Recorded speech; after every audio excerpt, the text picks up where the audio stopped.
ও গো বাবা ভালো করে শুনিয়ারা করে বাবা, যে নবীর কথা আমরা মনের ভিতরে জাগ্রত হওয়া সত্যকান্ত নবীওয়ালা আল্লাহ নবীওয়ালা চরিত্র আমার কলিজার ভিতরে ফিট করতে পারি না। ও বাবা তোমরা শুনিয়ারা করো, আল্লাহর নবী কি যদি আমরা মহব্বত না করতে পারি, আল্লাহর নবীর সঙ্গে প্রেম না করতে পারি, আল্লাহ নিজে বলে দিয়েছে ওই ব্যক্তিকে অতি তাড়াতাড়ি আমি দুনিয়া থেকে ধ্বংস করে দেই। বলেন নাউযুবিল্লাহ। আল্লাহর নবীর সঙ্গে কার মহব্বত আছে? ইনশাআল্লাহ হাত দিয়েছে। ইনশাআল্লাহ কার মহব্বত আছে? ইনশাআল্লাহ আলহামদুলিল্লাহ। আল্লাহ তাআলা কবুল করুন। নবীর প্রতি যার মহব্বত আছে তার শরীরের ভিতরে কোনো ভয় নাই, কারণ আল্লাহ তাআলা বলেছেন নামাজ as-সালাত। একটা কথা মনে রাখবেন, কোরআনের ভিতরে আছে নামাজকে কায়েম করো। একটু কাছে নাই বাবাজি, কিছুগুলো আমরা বাবাজি আছে, কিছু মুরিদ হয়েছি, কিন্তু মুরিদ হওয়া ভালো, মুর্শিদদেরকে হাত ধরা ভালো। আমি আপনাদের পায়ে ধরে বলছি, আপনারা যা ভালো বহুত মানুষ আছেন, দুনিয়ার খেয়াল নাই, পীর মুর্শিদের হাত ধরে ধরে আপনারা ইনশাআল্লাহ আল্লাহকে চিনতেছেন, আল্লাহ তাআলা আপনাদের হায়াত বাড়ায় দিক। সকলে বলেন আমিন। এমকে বাবাজি শুনে রাখেন, নামাজ কায়েম করো, নামাজ কায়েম করো, নামাজ পড়ো। আল্লাহ তাআলা শিখাইছে, কয় নাই আল্লাহ কোরআনের মধ্যে কোনো হাদিস দলিল লিখে দেখাইতে পারবো না যে 4 রাকাত নামাজ এভাবে পড়ো, 2 রাকাত নামাজ পড়ে তাসবিহ পড়ো, 3 রাকাত নামাজ পড়ে তুমি এই করো। এটা কি আল্লাহ কোরআনের মধ্যে কোন জায়গায় কইছে? ভালো করে শুনে রাখো, কইছে কি?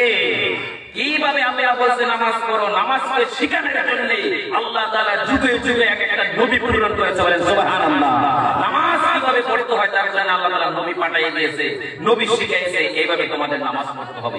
সেই জন্য আল্লাহ পবিত্র কোরআনের মধ্যে ঘোষণা করে দিয়েছে, কুল ইন কুনতুম তুহিব্বুনাল্লাহা ফাত্তাবিউনি ইউহিব্বুকুমুল্লাহ ওয়া ইয়াগফির লাকুম যুনুবাকুম আল্লাহু গফুরুর রহিম। হে হাবিব, তুমি তোমার উম্মতদেরকে শোনায়া দাও, তোমার উম্মতদেরকে তুমি জানাইয়া দাও, তোমার উম্মত যদি না আল্লাহর সঙ্গে প্রেম ও ভালোবাসা করতে চায়, আগে থেকে তোমাকে অনুসরণ করে, তোমার সঙ্গে প্রেম ভালোবাসা করে, আল্লাহু গফুরুর রহিম, তারপরে সারা আমি জীবনের গুনাহ maaf করে দেব। বলেন সুবহানাল্লাহ। আজকে নবী কি অনুসরণ না করে খালি আল্লাহ আল্লাহ ডাকেন, সারা রাত যদি আল্লাহকে ডাকেন আল্লাহ সন্তুষ্ট হবে না, কারণ আগে আমার হাবিবকে, আল্লাহর হাবিবকে আমাদের করতে হবে, অনুসরণ করতে হবে। আমরা সকলে নবীর প্রতি খুশি আছি তো নাকি? ইনশাআল্লাহ। ওগো বাবা বাবা মা, তোমরা ভালো করে শুনিয়ারা করে মা, ও মা আজকে তোমার ছেলেরা আজকে নবীর কথা শোনা সত্য, তোমার ছেলেরা আজকে রাস্তার ভিতরে ঘোরাঘুরি করেছে রে মা, নবীর কথা শোনা সত্য আজকে তোমার ছেলেরা দিনে মনময় বসতে পারে না রে মা। তোমাদের পায়ে ধরে বলছি রে মা, কেমন মা তুমি হয়েছ রে মা। আল্লাহর নবী ঘোষণা করে দিয়েছে যে ঘরের ভিতরে আল্লাহর পবিত্র একটা মেয়ে হয়েছে, যে ঘরের ভিতরে একটা হক্কানি একটা মহিলা আছে, যে ঘরের ভিতরে হক্কানি একটা স্ত্রী রয়েছে, একটা স্ত্রীর জড়িয়ে আল্লাহ তাআলা ওই ঘরের ভিতরে আল্লাহর রহমত বৃষ্টির মতন বর্ষিত করে দেয়। বলেন সুবহানাল্লাহ।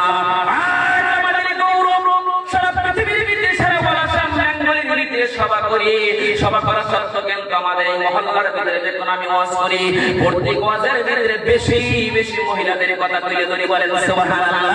কারণ যতক্ষণ পর্যন্ত আমাদের মহল্লা সঠিক না হবে ততক্ষণ পর্যন্ত সভা করতে পারবো না। আমাদের মহল্লার মানুষ যতক্ষণ পর্যন্ত সঠিক না হবে, আমি বাঙালির ভিতরে যে কথা বলার জন্য আল্লাহ আমাকে ওয়াদা দেয় নাই, যখন আমাদের ছেলেরা সঠিক হয়ে যাবে, আমাদের মা বোনেরা পর্দানিত হয়ে যাবে, আমি ইয়াকুবের মতন একজন বক্তা সারা আসাম বাঙ্গালের ভিতরে বুক ফুলাইয়া ফুলাইয়া কথা বলতে পারবো। হাসান আমি বাবাজি এইবার বাবা বাবা বাবা আপনাদের পায়ে ধরে বলছি রে বাবা, এবার বাজারে ভিতরে দেখেন শিলচর হাইলাকান্দির ভিতরে যারা কাজ করতে যান তারা নিশ্চয়ই ভালো জানেন। ও মা মা তোমাদের পায়ে ধরে বলছি রে বা, তোমাদেরকে আল্লাহর নবী বলে দিয়েছে তোমরা সব চাইতে পৃথিবীর ভিতরে উত্তম ব্যক্তি একজন পুরুষের দোয়া আল্লাহর দরবারে কবুল হইতেও পারে না হইতেও পারে। একজন মেয়ে যখন চোখের পানি জোর করে ছেড়ে দিবে, আমার আল্লাহ বলে দিয়েছে পুরুষের দোয়া আমি আল্লাহ কবুল করতেও পারি না করতেও পারি, কারণ একজন মহিলাদের দোয়া যে কবুল হবে আর ভিতরে কোনো সন্দেহ নাই। বলেন সুবহানাল্লাহ। এবার আপনারা প্রশ্ন করেন হুজুর মহিলাদের দোয়া কবুল হবে আর পুরুষদের কোনো গ্যারান্টি নাই?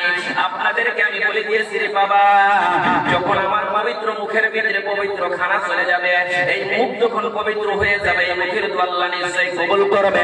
যখন এই মুখটাও পবিত্র হবে, আমি কাবা শরীফ 3 লক্ষ টাকা খরচ করার পরে যখন এখানে বলবো আল্লাহ আমার দোয়া কবুল করবো না, নাই কিন্তু গ্যারান্টি দিতে পারবো না।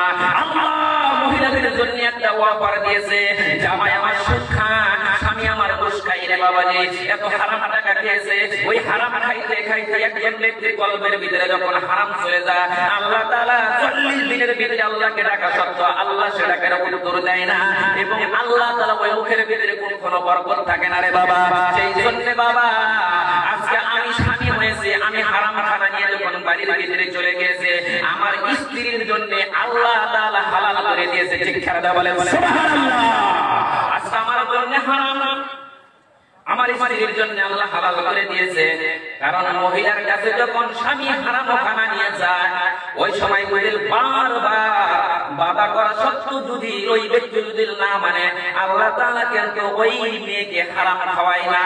ওই সময় হালাল খেয়ে খেয়ে যদি আল্লাহর কাছে বলে আল্লাহ আমার পরিবার স্বামী আজকে হারাম খেলে আমার পেটের মধ্যে, তুমি যদি হারাম না দিয়ে দাও আমার স্বামী যদি আজকে জাহান্নামে পড়ে যায়, আমি কেমন স্ত্রী, আমি জান্নাতের ভিতরে থাকবো না?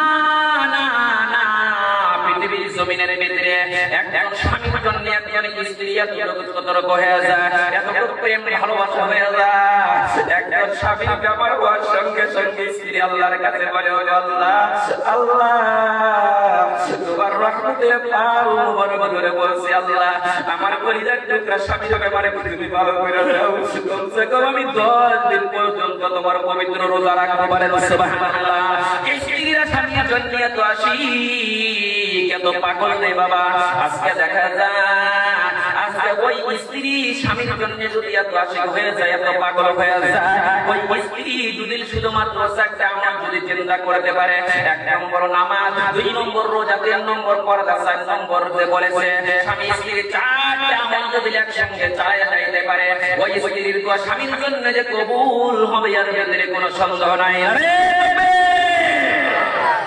সেই জন্য বাবা ছয় রাখে এই মুসলের ভিতরে কিছুগুলা ভাই আছে ইটের বাটায় কাম করে না বাবাজি, কিছুগুলা ভাই আছে কষ্ট করে সারাদিন কাঠ কাটায় রাস্তা দিয়ে যায়, যাওয়ার পরে দেখা যায় যদি স্ত্রীদের সম্মুখে দেখা হয় গাঁয়ের ছেলে হইতে পারি, কারো আজকে ছেলে হয়ে, কারো বাটিরা হয়ে, কারো ভাগিনা হয়ে, কারো জামাই হয়ে বাবাজি কেন্দ্রে এমন সন্ধ্যা যখন হেঁটে হেঁটে বেড়ায়, এত কষ্ট করার সত্ত্বেও কেন্দ্রে বাবা আজকে স্ত্রীরা আমার সঙ্গে যখন সালাম আলাইকুম সুন্দর মিষ্টি মিষ্টি কথা বলে, এত ভালো লাগে বাবা। এত মেহনত করার পর যদি আমরা বাইরে ভিতরে যদি আমার স্ত্রীকে যদি আমি শুধুমাত্র 4টা আমল চালু করতে পারি, আমি করা খাটাইছি, আমি ইট বাটায় এত কষ্ট করে করে আমি শরীর খাটাইছি। আল্লাহ তাআলা বলেছে একজন স্ত্রী ঘর দিনে যখন দোয়া করবে, ইটের তলে পড়েও যদি তুমি দুনিয়ায় ফিরে চলে যাও, স্ত্রীর দুনিয়াতে আল্লাহ তাআলা তোমাকে শহীদি মরণ দান করে দেবে। বলেন সুবহানাল্লাহ।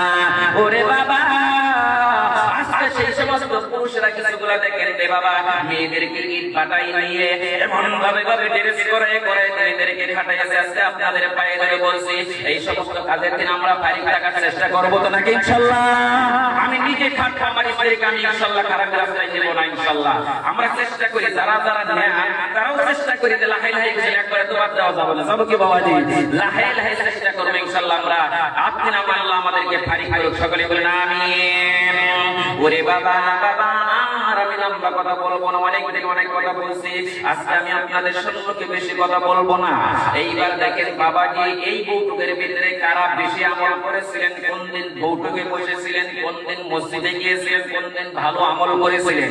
এই বৈঠকের মধ্যে যদি আপনারা একবার বলেন না বিয়াদিবাড়ি জলসায় গিয়েছিলাম, টাউনবাড়ি জলসায় গিয়েছিলাম, আমি কোনোদিন জলসায় গিয়ে দোকান পাটের মধ্যে ঘুরি নাই।